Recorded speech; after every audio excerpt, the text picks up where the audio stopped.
Pada video yang lalu, kita sudah membahas adanya kemungkinan manusia sudah memiliki peradaban maju berteknologi tinggi di masa lalu atau zaman dulu.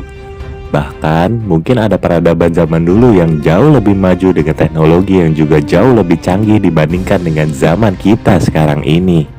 Di video yang lalu juga sudah diberikan contoh-contoh penemuan-penemuan mencengangkan berusia ribuan tahun oleh para arkeolog yang diduga itu merupakan teknologi yang dibuat dan digunakan oleh orang-orang terdahulu yang bisa dikatakan sudah canggih, bukan lagi semacam alat-alat tradisional seperti yang sering kita duga selama ini.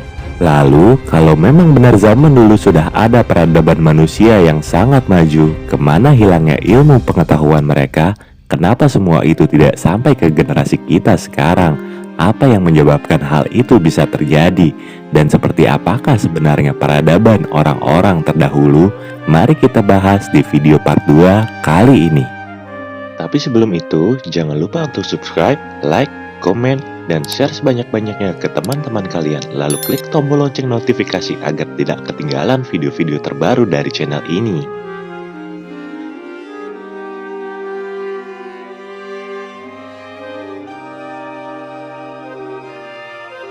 Peradaban Mesir kuno, suku Maya, Atlantis, atau Lemuria mungkin akan sangat menarik untuk dibahas, tapi mungkin akan kita bahas lain kali di video-video selanjutnya karena ada hal yang menurut saya lebih menarik daripada pembahasan-pembahasan tersebut. Sebab hal yang ingin saya bahas kali ini berkaitan atau dijelaskan dalam agama, bukan hanya sekedar mitos belaka yang tidak dapat dipercaya kebenarannya. Dalam ajaran agama yang digolongkan sebagai agama samawi, yakni Islam, Kristen, baik itu Kristen Protestan maupun Katolik, dan Yahudi, tentu kita semua sudah mengenal seorang nabi bernama Nuh atau Noah. Beserta kisahnya terutama mengenai bencana air bah atau banjir yang memusnahkan hampir seluruh manusia dan makhluk lainnya tenggelam tertelan dalam banjir besar, terkecuali Nabi Nuh beserta orang-orang yang beriman. Dan kita semua orang-orang di zaman ini tentunya ialah keturunan dari Nabi Nuh, karena tidak ada lagi manusia yang hidup setelah bencana air bah itu terjadi, kecuali Nabi Nuh beserta keluarga dan para pengikut Nabi Nuh. Lalu tidak ada pengikut Nabi Nuh yang memiliki keturunan setelah bencana tersebut terjadi. Hanya Nabi Nuh dan keluarga saja yang memiliki keturunan. Walaupun mungkin ada perbedaan pendapat antara yang mengatakan bahwa bencana ini hanya bersifat lokal saja atau terjadi global di seluruh dunia, sepertinya lebih masuk akal pendapat yang mengatakan bahwa banjir Nuh ini bersifat global terjadi di seluruh dunia karena tidak ada lagi manusia yang hidup selain yang berada dalam bahtera Nuh tersebut. Lalu jika hanya bersifat lokal saja, buat apa Tuhan memerintahkan Nabi Nuh untuk membawa serta hewan-hewan berpasang-pasangan bahkan tumbuhan jika masih ada hewan dan tumbuhan yang hidup di tempat lain? Maka dari itu, sekarang mari kita anggap saja bahwa bencana tersebut adalah bencana global yang meliputi seluruh dunia lah yang lebih benar pendapatnya. Pertanyaannya adalah, jika benar banjir tersebut meliputi seluruh dunia dan merupakan air bah yang dapat menenggelamkan seluruh manusia beserta hewan dan tumbuhan di bumi ini, tidak dapat kita bayangkan seberapa besar air bah yang terjadi itu, yang mana berarti itu merupakan bencana yang teramat besar dan dahsyat yang terjadi di bumi ini.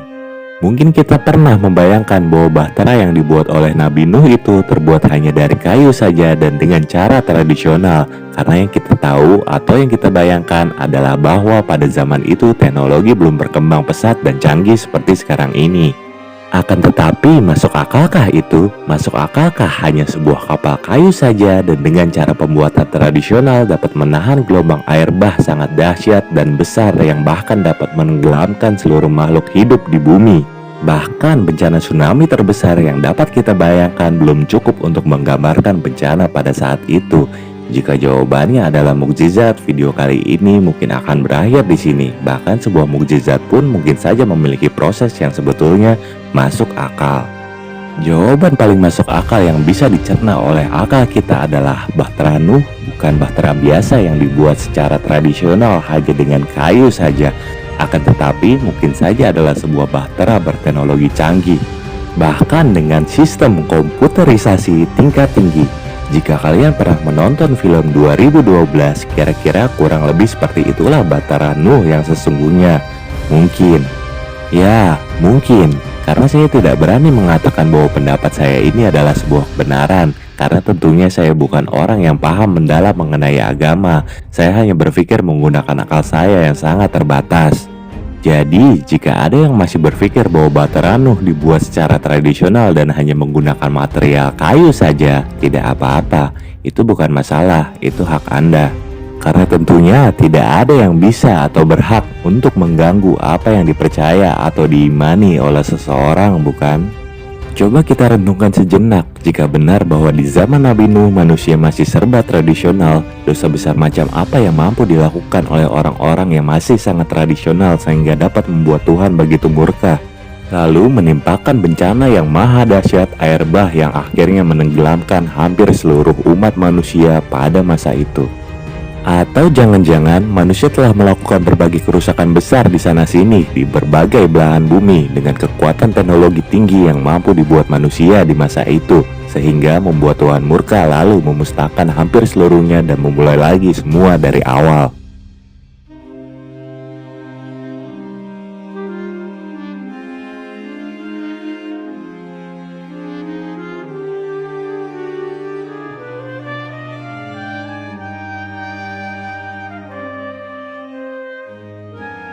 Setelah sedikit mencari tahu melalui media internet, ternyata ada yang sependapat dengan saya. Seorang profesor asal Turki telah menyita perhatian banyak pihak setelah memaparkan sebuah teori mengenai teknologi semacam ponsel yang telah digunakan Nabi Nuh ketika berkomunikasi dengan putranya saat banjir bah datang. Dalam pemaparannya di saluran televisi TRT milik negara, profesor dan dosen di Fakultas Ilmu Kelautan Universitas Istanbul yang bernama Yavuz Ornek mendiskusikan kisah banjir versi Al-Quran di mana salah satu putra Nabi Nuh yang seorang kafir menolak untuk ikut ke atas kapal Nuh. Dia kemudian memilih untuk mendaki sebuah gunung. Al-Quran mengatakan bahwa ombak setinggi gunung, jadi jika Nuh berbicara dengan anaknya pasti duduk di puncak gunung lainnya. Jelas Profesor Ornek dalam wawancara di televisi. Profesor Orek melanjutkan, Al-Quran mengatakan bahwa mereka berbicara, tapi untuk berbicara di antara dua gunung dengan jarak ratusan kilometer, mereka pasti punya telepon genggam, dan anak Nuh harus naik kendaraan udara untuk sampai ke ayahnya. Dia menyebut teori itu dibuatnya berdasarkan pemahamannya tentang cerita yang terkait dengan Al-Quran. Pasalnya, dia menilai bahwa selama badai percakapan tidak mungkin terjadi, terlebih dipisahkan antara gunung yang secara jarak berjauhan dan diselingi juga oleh petir. Profesor Onek lebih lanjut menjelaskan teorinya bahwa teknologi jauh lebih maju 10.000 tahun yang lalu daripada yang disadari kebanyakan orang. Nabi Nuh diduga telah menggunakan teknologi maju untuk membangun sebuah bahtera dari baja yang didukung oleh energi nuklir, paparnya. Ornek juga mengklaim bahwa alih-alih membawa hewan hidup ke atas bahtera, Nuh membawa satu telur jantan dan satu telur betina dari setiap spesies hidup. Saya seorang ilmuwan, saya berbicara untuk sains, jelas Ornek.